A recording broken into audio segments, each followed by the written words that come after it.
Welcome to The Third Chair, a show about real people, real stories, real life.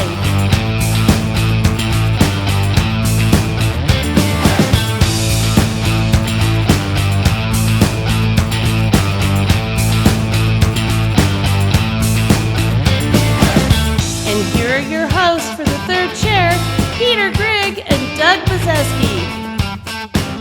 Welcome back to The Third Chair. This week we are delighted to have Vina Valdez back as our guest. I'm Peter and that's Doug. We're your co-hosts. And this episode will also have a bunch of laughs, but also some serious, intense stuff. And so this episode would probably not be appropriate for children. Vina, we talked last week about some really horrible things that happened during your childhood around the issue of sexual assault. And when you turn 14 or 15, sort of, if I understand what you said in pre-production, the dam burst and you did a lot of crazy, let's say some things that your parents didn't approve of. As the trauma had been pretty devastated. Can you tell us about that time of your life and what happened? Well, okay, so I did a lot of acting out, and I just decided I didn't want to be in the home, having to go to church and do all this stuff and, still have to see people I know there that weren't, up to living the type of that life. So, I took it upon myself to run away from home. So when you say that you felt like you saw people at church that were kind of living hypocritically, were hypocrites. Mm-hmm. Is that what you're saying? Yes, I had a minister that baptized me, but I had picked me up from my home to take me to church, and then there was a situation that happened that they tried to grope me. And, at that age, again, I was old enough to say this ain't right. This is, was somebody's grandfather and, was prominently known in the church, Oh my goodness. And that was a horrible situation. And, that's when I just said, there is no God. I don't want to deal with God. I don't like God. I, don't trust God. I don't trust the people. I don't trust God. I'm just out. So, I took it upon myself to run away. Well, and for those that didn't see last week's episode, I mean, you had been the victim of a sexual assault 3 or 4 times, if I counted right. And so the mental part of it was seeing hypocrites, but you had also been at the same time the victim of abuse, and so you ran away. And again, for parents, I just want to make the point: if your child is doing things like that, it may not just be because they're rebellious and they don't like you or going to church. There may be something far darker, worse, horrible going on behind the scenes that you don't see, because oftentimes it's disguised and hidden very well by the people doing it. And by the person it's happening to, because, as the victim, I was in disbelief a lot of times. It was like, so surreal, like being out of my own body and seeing this stuff happening and not believing this is literally happening to me. I can't imagine. Wow, how is this happening to me? And especially by this person who's baptizing people and, has their own grandchildren in this church. And, I am like a Sunday school mate with their own grandchildren. And it's like, you can't tell them, hey, your grandfather is doing this to me. And, I'm sure there were other victims. Oh, there probably were. Yeah. But, I just kind of kept it to myself. But in middle school, I just decided I was going to run away. I ran away with this girl. Her name was Nancy. I'm not going to mention her last name, but I ran over to her house, and she introduced me to marijuana, and a couple more things, and I realized, hey, I like this So it feeling. start- It's getting so me it away started from all this as stuff. helping you cope with the bad feelings, and you're introduced to a bunch of new different kinds of drugs. Mm-hmm. I imagine probably some booze in there as well. Oh yeah, and she of course was a little bit older than me. At this point, I was like maybe like 13, almost 14, and she was like one of those kids from the projects that just didn't go to school a whole lot and would stay home and that kind of thing. Kind of And streetwise. yes, and a Yeah, little bit older. if I need to get a 26er of booze, I know where to get it. Yeah, That so kind of person. we Yeah. kind of just stood Yeah. at her house the whole time, and of course my father was going crazy looking for me, my mother, everybody, and I I was just real high out of my mind, with Mm-hmm. the marijuana, and just feeling like I was living a good life, and then she introduced me to older teenagers and that kind of thing. Of course, I wasn't sexually active, but it was kind of just fun being promiscuous and, flirting with these older Mm-hmm. guys and that kind of thing, which Mm-hmm. that could have probably eventually got me in trouble. Or these guys, because they were 18 plus, and here I'm a 13-year-old, and she's like I'm thinking during that time she was like closer to like 16, 15, Right. 16, right in there. So you were a 13, 14-year-old ish, but you had developed quite sexually. You had been really wounded with a lot of sexual traumas from the past. You're now doing pot and some other things and booze. You're now being introduced to older guys. You know, you don't have to. You know kind of what's going to happen next. That's a wounded lady that's going to have trouble. And so what happened after that? What happened when you were like closer to 15? Well, then I started to date older guys, but then I wasn't really sexual with them, but then I started to see that they would give me money, and that kind of stuff, and so that was kind of exciting. And that's when I just started to realize my sexual power within me, which that's not a good way to learn all that, but I was able Mm-hmm. to learn all that. And of course this girl taught me this kind of stuff. She was cute, but I was more developed. She was like a little bit smaller. Did than you me. feel like, looking back, that you were, would you say it went as far as sort of learning how you could be like a prostitute if you wanted to, or was it more learning how, if I'm just a good looking girl, I can get guys to spend money on me? Well, this is where this kind of turns a little bit different. Mm-hmm. That I was introduced into the world of stripping.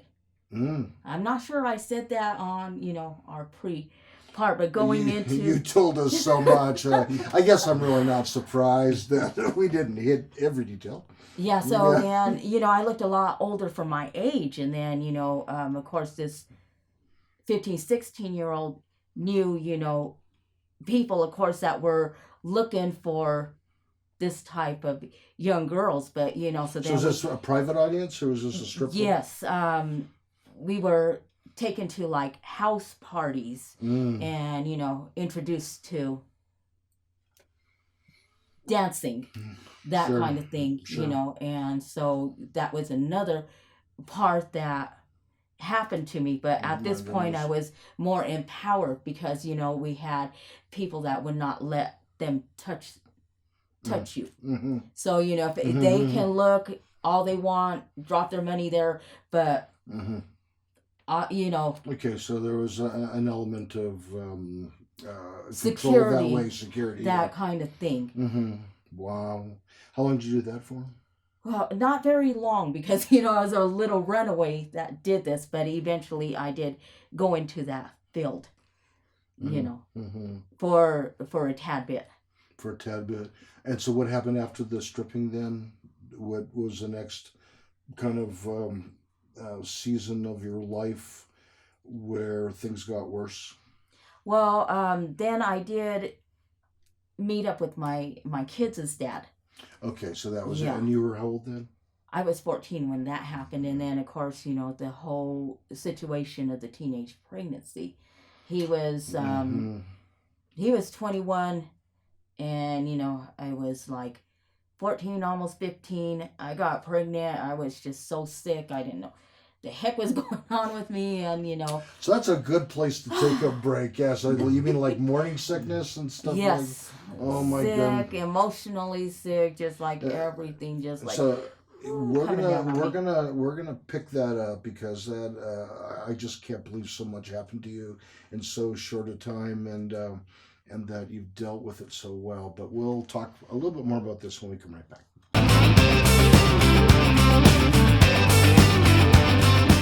Doug, most of our viewers and followers know that our new episodes come out on YouTube on Thursday nights. Right.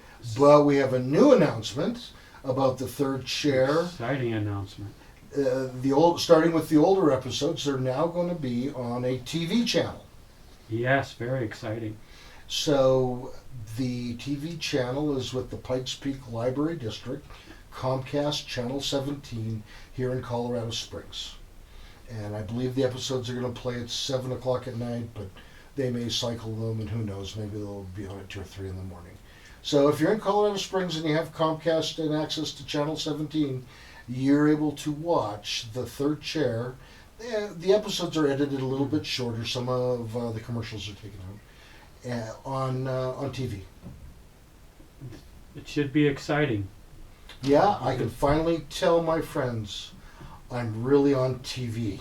We could tell them we're TV stars. That's right. Yeah.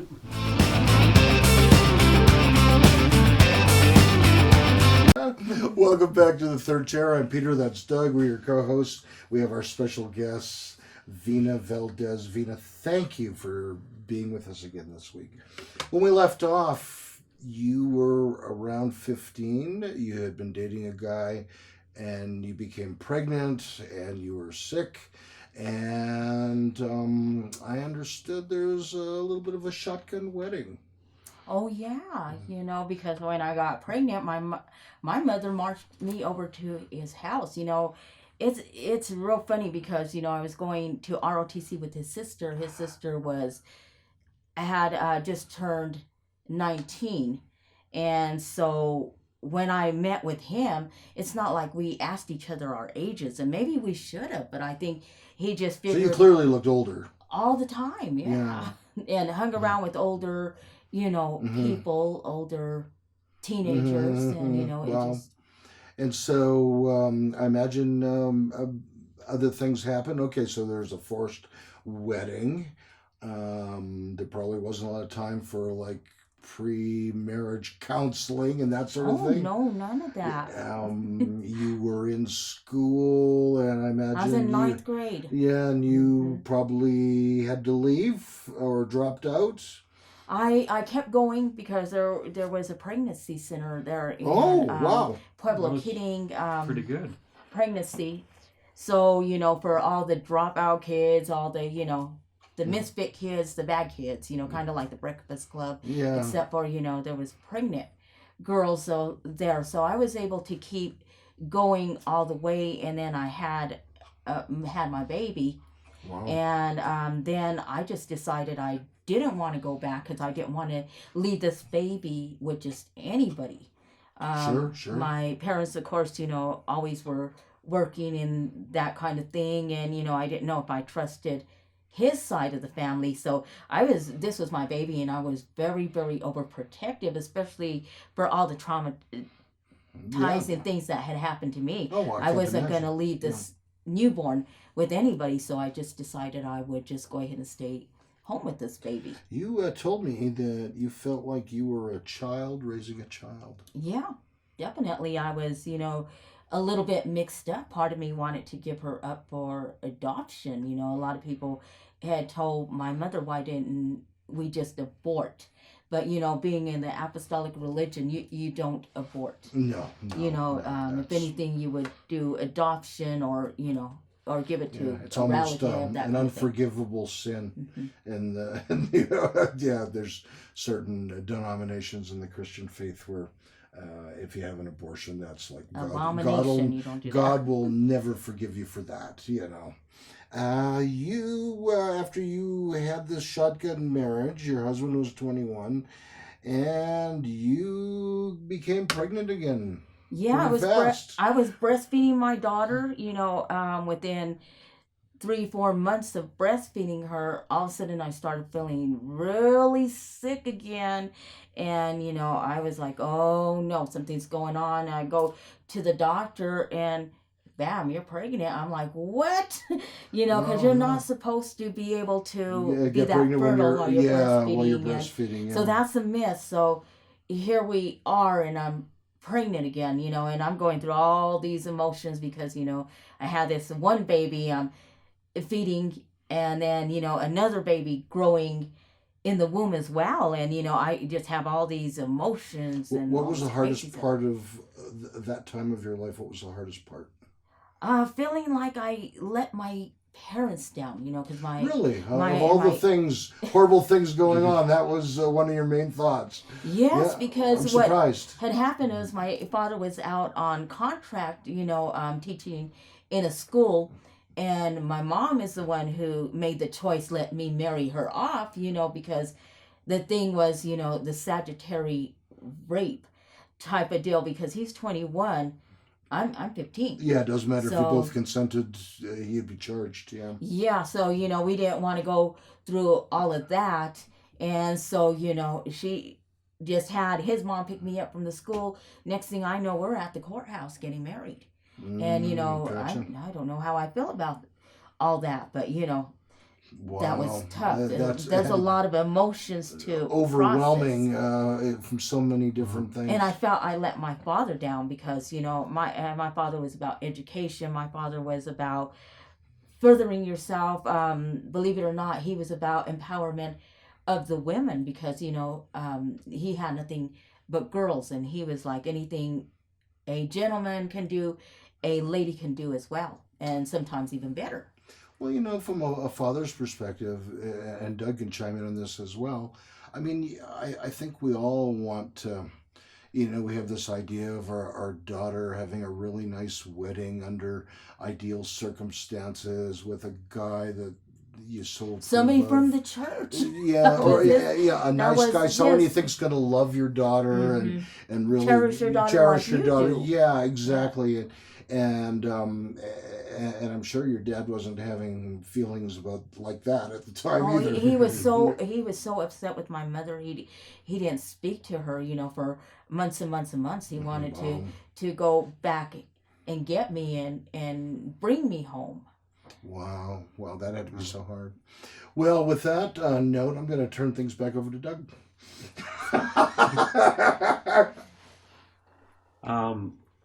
Tell us about your family now. You said your daughter. You watch her kids, and how many kids does she have? My youngest daughter, and I call her my savior, real quick, because I did have a child that drowned when I was 19, and 2 years later I had this child, and because that was like the So worst she was thing your that third. could happen. So she was like my last child in a sense, because she was kind of an accident, but brought me up, made me just want to live again. Well, So the first two weren't on purpose either. yeah, they weren't on purpose. Those were accidents too. Sorry, kids. But anyway, But yeah. so she was your third child. Yes, and just the light of my life. So she had become really, really spoiled while growing up because just the drowning of the other baby. I was just like, this was my baby. Everywhere I went, she was with me, and so she did get pregnant early. It's a generational curse, as I will call it. So at 17, she did have my 8-year-old grandson, and then she, of course, 5 years later had the other baby. But I told her, having kids, you have to be responsible in finish school and go to work. So that's one thing in my household. You have to graduate, and all the kids that were there, they graduated. Okay. And so she did graduate. She went out of the home, lived by her, on her own for a while. But with the COVID, things like just kind of changed It's up, been a and tough time it was for everybody. Yeah. difficult. And then she came home with a new baby. So I was like, okay, I don't want the baby out in COVID. And then of course I always had those feelings of the trauma of what happened to me, and thinking it could possibly be predators out there that would hurt little children. This Right. happened to me starting at 6 years old, but what about the tiny babies that can't talk or fend for themselves? So, I decided I would go ahead and stay home and watch her children while she continued on in the workforce. And so you have the 8-year-old and An 8-year-old, we have a 3-year-old, little special needs. He's nonverbal, so Oh my goodness. I had to Yes. kind of just stop and realize he ain't speaking, and so kind of help him along the way, that kind of thing. And of course, the baby won't be 1 till January, my birth month, but So I've been she has 3 children, yes, and the middle child, the 3-year-old, has special needs. yes, Can he communicate somehow? I mean, like pointing and whining and that kind of thing. Of course, we're getting him help because I said this ain't normal. I have a background of when I used to be a Head Start teacher, and had to do the Peabody assessment on children, and then I was able to say, hey, he's not developing on time like he should be. have they figured out why he isn't developing They're still in the middle of doing all of that. analysis? Okay. Yes, but he does go to the Head Start preschool program, and rides a special need bus and that kind of thing. And I'm working with him at home. We'll take a break now, and then when we get back, we'll ask how he's progressing now with the Okay. Head Start program. Sounds good.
Welcome back to the third chair. There's Peter with his blue shirt on, and there's Vina looking Amazing. Very Aw, nice.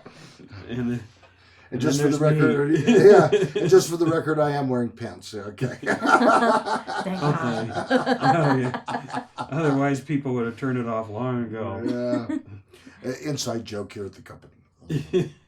Mm. So you were telling us about your grandson with special needs, and that he's in the Head Start program, and Yes. you. I was wondering if you've seen some improvements being in this program.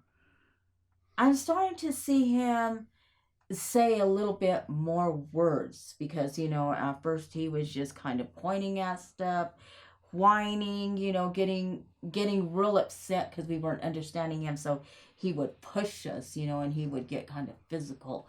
And so now they've been working with him at the school. And then also he does have like offside of the school therapies. So, we have gotten him a lot of help. And then, of course, at home, I've been working with him as well. So just a lot of patience is needed at this point in his life. Definitely. But you know what? To me, it's kind of, how would I say, like so fulfilling because, you always want to be needed. And, in the right types of ways. So this makes me feel like, I'm helping him out. He's getting something, and from the whole family setting, because there's a lot of homes where kids are special needs and they don't get that extra push or that extra support. So to me, that's very, very important. For sure. Now this daughter, she had troubles in her marriage. Could you tell us about that? I believe that's my first daughter. Oh, your first daughter. Two daughters. Okay. Yeah. Your first daughter had troubles in her marriage. Yeah, but also this daughter as well. I think it just happens. That kind of thing. Sure. So. Yeah.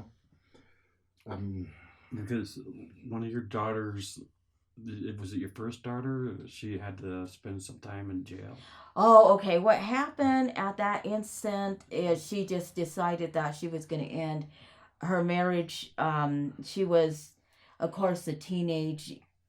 I didn't force her to marry her kids' dad, but it was just that whole thing of getting pregnant early. So at 16, she got pregnant. It's the generational curse that I'm trying to break, and it doesn't seem like it's getting broke anywhere, but she ended up pregnant at 16, and before I knew it, she had gotten pregnant again. My two granddaughters are 9 months apart. I said, whoa, how did you manage that? Because my first two were 14 months apart, right? But hers were 9 months apart. But I told her, you are not going to quit school, and I would not allow her to quit school. But she had decided after 4 daughters to leave the gentleman she was with. Just that whole thing of getting together young, and then you don't know who you are. You grow a little bit, and then you decide, hey, this relationship isn't working for me, or this is not where I see myself. So Sure. She decided she would go ahead and leave, and it just turned really, really bad to the point where she was pregnant with the 4th daughter, and he had accused her of hurting one of the other kids, one of my granddaughters, and she had ended up in jail due to that. And it was just such a rough time in our lives, and at that point, just through all the traumatic stuff that had happened to me, I had decided I didn't want to serve God, love God, or anything. And I was like, okay, this is the last thing, God. You got to show me you're real. You got to help me out here. Because my daughter was looking at charges for child abuse of something she didn't do. She was accused of burning one of the children with a cigarette, and that wasn't the case. And so she was whisked off to jail, pregnant and all, and of course got charges. And later on, we had to go to court, and we took it to trial because I was like, "There's no way you can." Plea bargain and say, yes, I did do this, because when you plea bargain, you automatically got to tell the judge what happened, how you did it. And I said, you can't do that because you didn't do this. So by the mercy of God, she was acquitted. Wow. She was acquitted, and I just felt God's presence there, and that's the point when I decided, you know what, I'm going to give you another chance. So that was a real turning point for you. Yeah, in terms because, of, you know, embracing God, and maybe. Have you been to a church since that time? you know, I still have issues with the church situation Because of what happened when you were younger. yeah, so I tend to serve God in the openness of nature. You know, I am Native American as well, Apache, so I tend to just feel like you can serve God anywhere. You know, under the stars, under the Right. sun, Mhm. you know, in God's nature. So that's been Mm-hmm. the way I have served God, is just out in the open. Wow. And it's real tough for me to talk about this because, you know, like all the memories flow back. Oh, of course. And, you know, can't it's imagine. just like, it's real tough, but, you know, I just, But it's you all, seem like a very giving person, so I mean, the giving part I think seems like natural to you. yeah, it sure is. You know, I was brought up, you know, giving, and, you know, with watching my parents, you know, help with the homeless and take them in, you know, despite of everything else that did happen to me. Right, So right. that part of me never leaves. I believe in giving people a chance. And, Sure.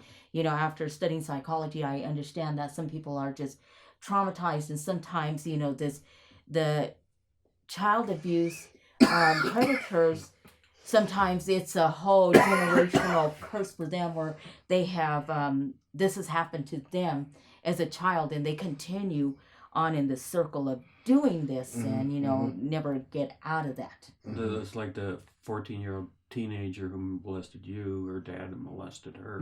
Her stepfather had, Yeah, and just it just stepfather. kept Yeah, going on so and on and on and on. It's an ongoing cycle.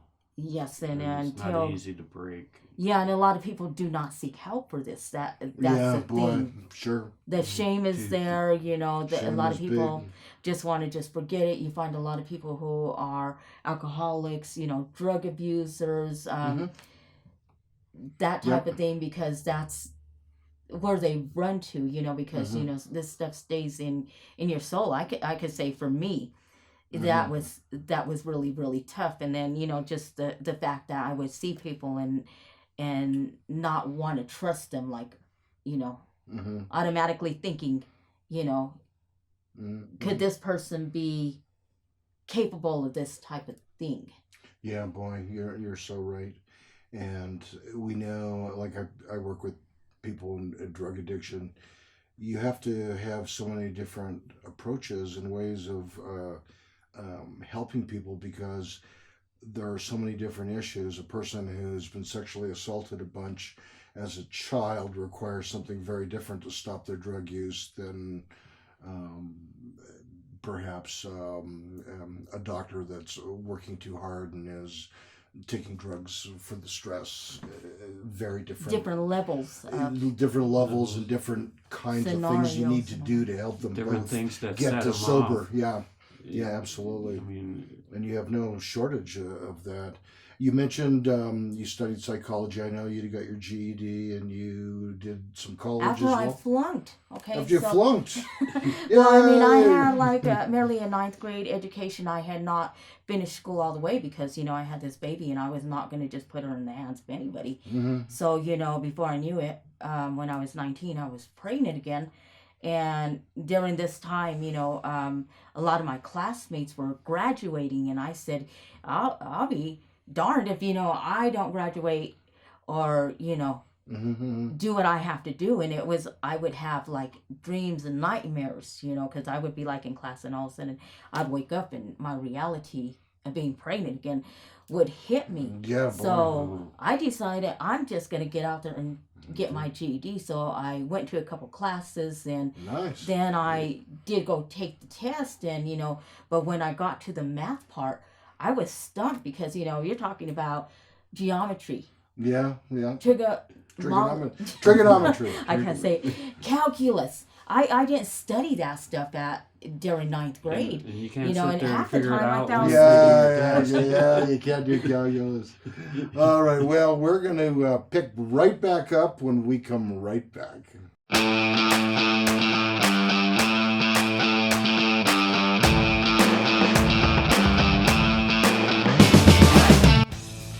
Hi, I'm Peter Grader. And I'm Doug Biseski, and we are the host of The Third Chair. We are here at 9-Round Kickboxing in Colorado Springs, shooting a little of what we call B-roll for episodes 1, 5, and 6. Yes, Peter's about to get his butt kicked while I eat a hamburger. Subscribe to our YouTube page to watch these episodes. They are a sight to behold. Follow us on social media.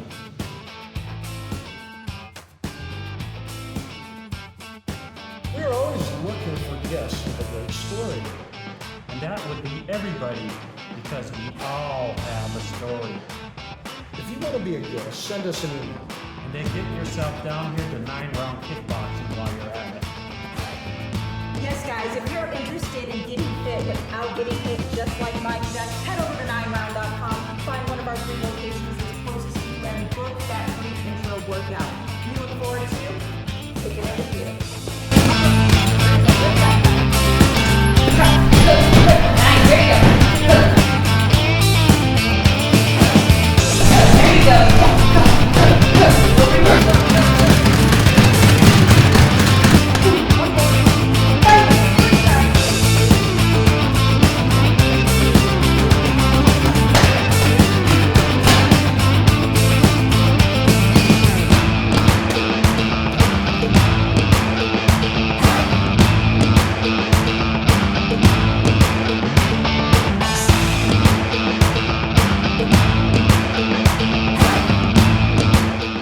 This one.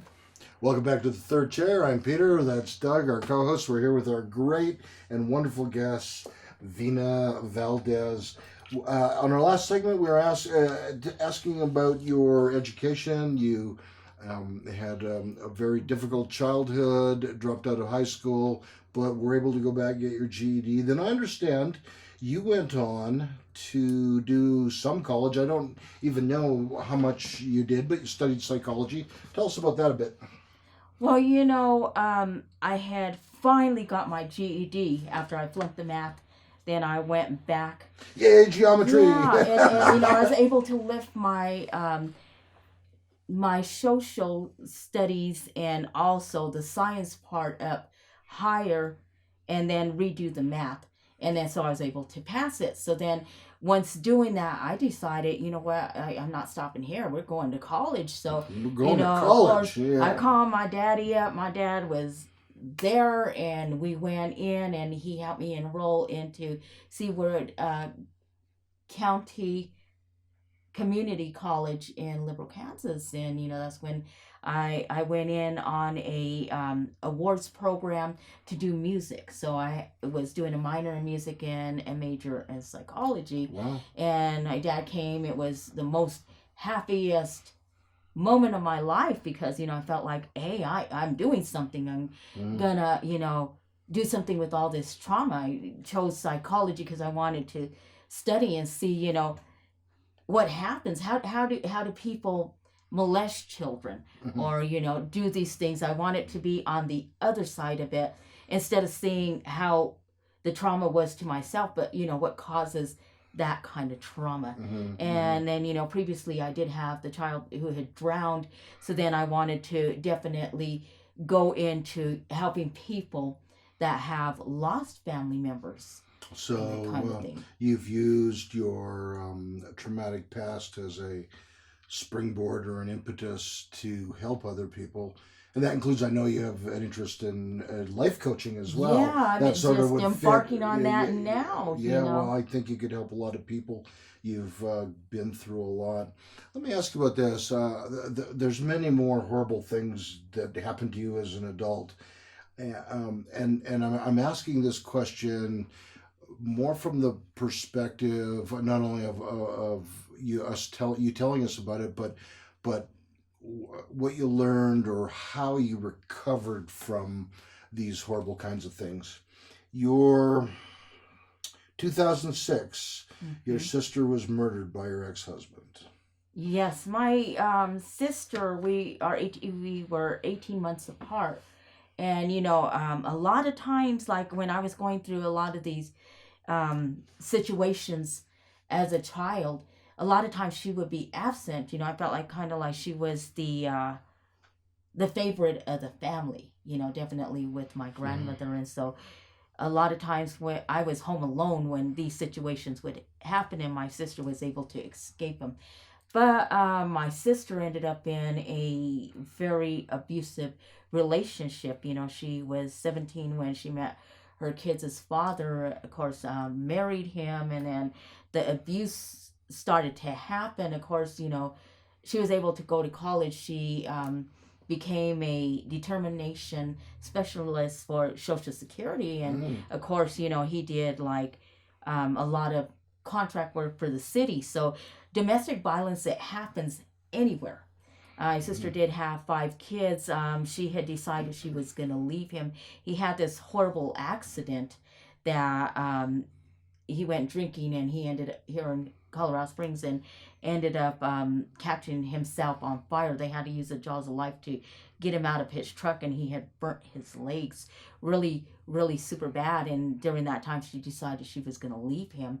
And she would always still keep contact with him so the kids can go back and forth, that type of deal. But on 9/12, the day after 9/11, 2006, she went to see him. And as she was turning to leave, he shot her in the back.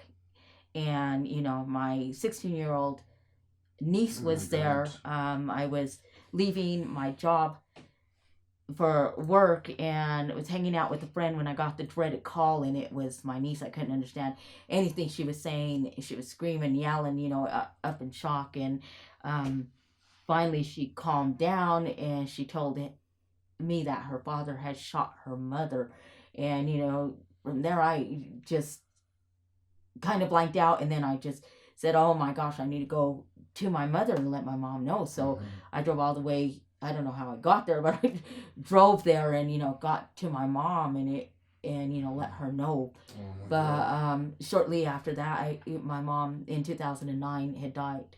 But I would call it a broken heart because like I say, as a child, I felt like my sister was like the favorite of the family, and my mom was just really, really close to my sister, and just she didn't do too well after that. And I ended up partially raising my sister's kids. Like 5 of them? 5 of them. Oh, yeah. And that was after like 3 of your own? Yes. And you always wonder, why is it that certain things happen? But to me, I had my kids young.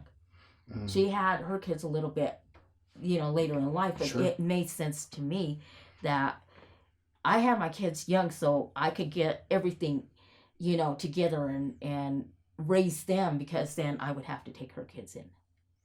So the timing worked out perfect. Yeah, but still, that is so much to ask of a person after you've been through so much. I guess that begs the question. I mean, like, how did you do it? How do people go through all these traumas and like not kill themselves, not give up? What have you learned about that in the journey? Well, I did suffer depression. But looking at my kids, looking at my grandkids, looking at the people around me that needed me, kept me going. So having a purpose to live was part of it.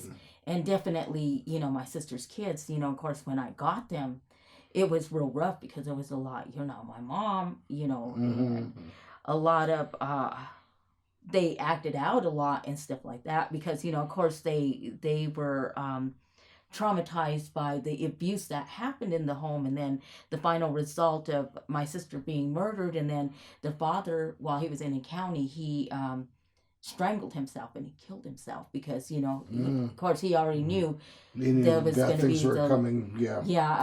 Colorado don't do the death penalty, but there's life. And that's not a good thing to go through. So definitely just knowing that the kids were in need, I stopped, had to stop going to my job. I've always been a career woman and worked, and prided myself in that because, like I say, when I started out, I was just pregnant all the time. I was like, this ain't going to be my life forever. And I did go out into the workforce. So, so it begs the question in my mind, going back to how we started the first episode a week ago, where you're telling us about being a DJ and being bubbly and upbeat and meeting all these people and having a following and all the kinds of things you have to do to be a people person out in front of a crowd, attracting people. It's like, how do you do it after 2 shows worth of absolutely horrible things you revealed had happened to you before you became a DJ? Because the thing is you got to remind yourself, I'm not that victim. You got to step up and you got to be stronger and not see yourself as the victim, but see it as a lesson learned along the way. Before, I was real depressed, upset, and self-doubting due to a lot of these circumstances. But, I got to the point of thinking, what, if all of these things did not kill me, then, I'm a survivor and I'm strong and I'm going to get out there and I'm going to help people that really need my help. People who can't come out and say these kind of tragedies or trauma has affected their life, because it is tough to come out and say this stuff. It was tough for me. I was in my feelings today when I was thinking about, boy, everybody's going to see this, especially on YouTube and everything.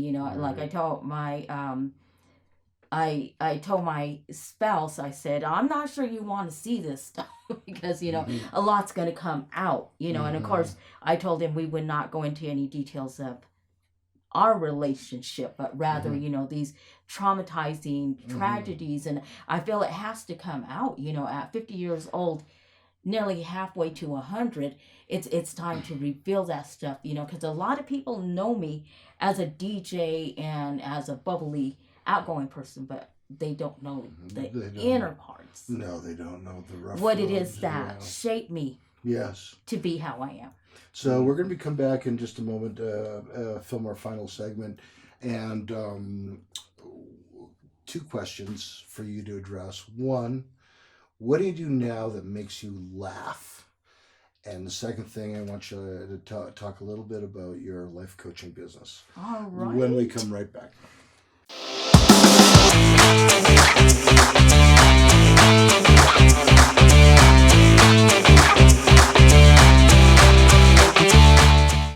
Hi, this is Peter Grigg on the set of The Third Chair.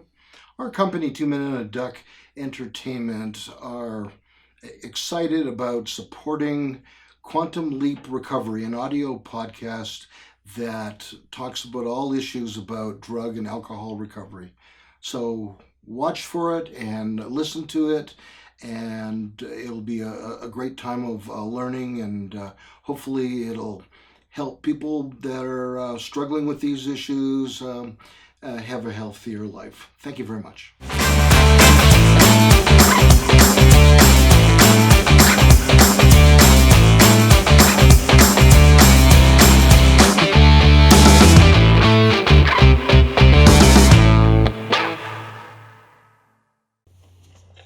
Welcome to The Third Chair. And besides us, what makes you laugh? My family makes me laugh, Oh, that's a neat thing. Yeah, I love the kids. I love my family. Definitely my pets. Going out and speaking to people, that really, really enriches my soul. Because, we all have a different type of a story. So, I get a lot of happiness and, a lot of laughs from just sitting with people and just, finding out, hey, what's your story? Or, why are you the way you are? Or, yeah, sure. that kind of thing. Yeah.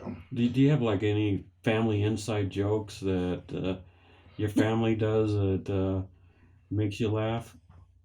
You don't have to tell one. I was just wondering if you... I could just say that we're just like a non-conventional type of family. If we feel like just eating in the living room, we'll do that.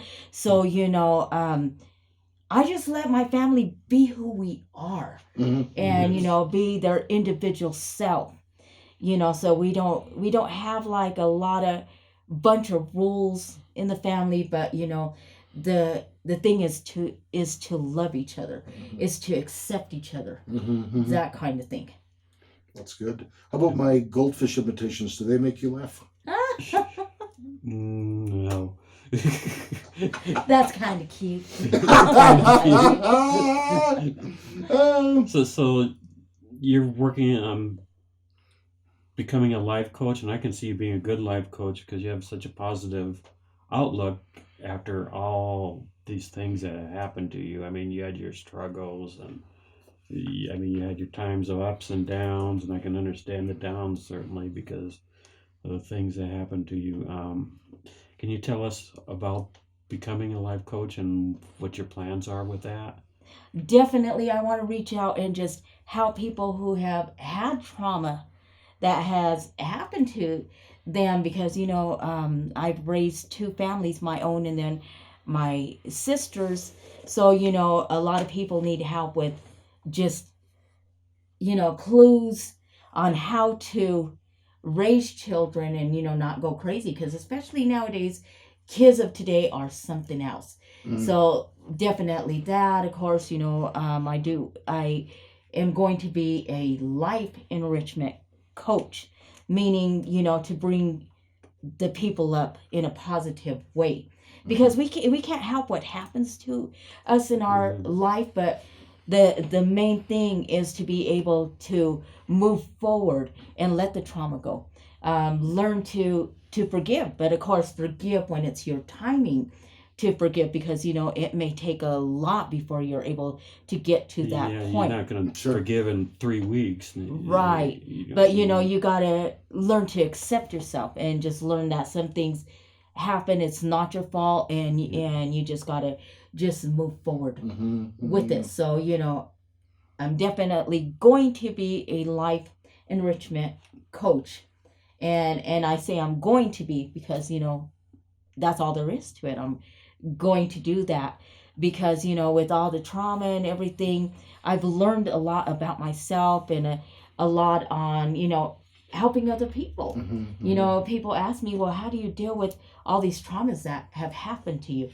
Number one, of course, I give it to God. At one point, God was he was not there. He was not visible to me, but circumstances have changed it to where my belief in God is back. Nice. But definitely, I just want to just reach out, touch people, and be able to share, because a lot of times when things happen to people, they feel like they're alone, and then they become negative to themselves, and I just want to just reach out in there and bring out that positive energy, and let people know, hey, this ain't the end of the world. As long as you have breath of life, there's always more room to grow, more room to find your path, because we all have our paths. Yeah, so sometimes people just need the help of someone else to kind of see that. And do you have some information if people want to call you or contact you on being a life coach? Yeah, right now I have my personal page. Of course, I'm still in the works of getting a website up and a Facebook page for the coaching, but my cell number is 719-290-4195. You could call and leave me a message. You can text me. Right now I do have 2 clients that I'm doing, pro bono, because of course I want to definitely make sure that my methods of doing things is going to be the proper way to do it. Sure. As I'm venturing brand new into this. Of course, I've done a lot of study on the subject, but and you've had some psychology background in college. Yes. Yeah. But still need to practice and that good stuff. Well, thank you so much for being with us for 2 shows. We're very grateful, and the information will be on the screen. It sure So will be. in the meantime, we're going to ask our dedicated audience to like, share, subscribe, and hit the notification bell so you'll know when we have. Even if you're not Uploaded. dedicated, you can do that. Yeah, that's right. And don't forget, you can catch us on Monday nights at 7 o'clock, Comcast 17 here in Colorado Springs. That's right. Good night. This has been The Third Chair.